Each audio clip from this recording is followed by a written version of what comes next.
கற்க கசடர கற்பவை கற்றபின் நிற்க அதற்கு தக. இந்த குறளுடைய அர்த்தம் என்ன?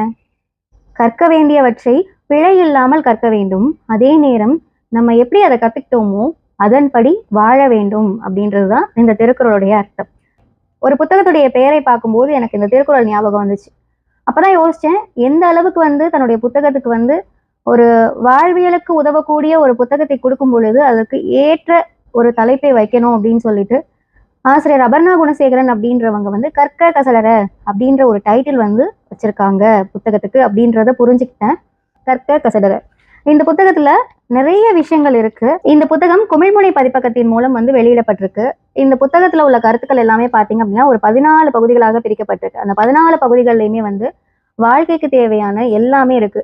மன மருத்துவ மையம் அப்படின்ற ஒரு டாபிக்ல நம்மளுடைய மனதை சரி பண்ணக்கூடிய ஒரு சிறந்த ஆகச்சிறந்த ஒரு ஒரு விஷயம் புத்தகமா சொல்லியிருக்காங்க. துலா துலா அப்படின்றது அந்த காலத்துல கிணற்றிலேருந்து நீர் இறைக்க உதவிய ஒரு கருவி. அதே போல ஆங்காங்கே பெட்டி செய்திகள் இருக்கு. அந்த பெட்டி செய்திகள்ல பாத்தீங்க அப்படின்னா யுகம் அப்படின்றது எப்போ ஆரம்பிச்சிச்சு, எத்தனை வருஷங்கள், எத்தனை லட்ச வருஷங்கள் அப்படின்றது எல்லாமே இருக்கு. தமிழ் அகராதி சொற்கள், அதாவது நமக்கு தெரியாத தமிழ் வார்த்தைகள் எல்லாமே நம்ம தெரிஞ்சுக்கிறதுக்காக அந்த இடத்துல குறிப்பிட்டு சொல்லியிருக்காங்க. இடைப்பட்ட உண்ணா நோன்பு, ஔடதம் உண்ணா, ஔடதம் அப்படின்னா மருந்து அப்படின்றது. அதுக்கப்புறம் புத்தகம் அப்படின்றதுதான் மருவி புத்தகமா மாறி வந்திருக்கு அப்படின்றது. நிறைய விஷயங்கள் இந்த புத்தகத்துல இருக்கு. நிறைய கற்க வேண்டி இருக்கு. நம்ம கத்துக்கிட்டது எல்லாமே இந்த உலகத்துல 1% கூட கிடையாது. நிறைய விஷயங்கள் கத்துக்கணும். இந்த புத்தகம் உங்களுக்கு பிடிச்சிருந்துச்சு அப்படின்னா நிச்சயமா வாங்கி படிச்சு பாருங்க. நன்றி.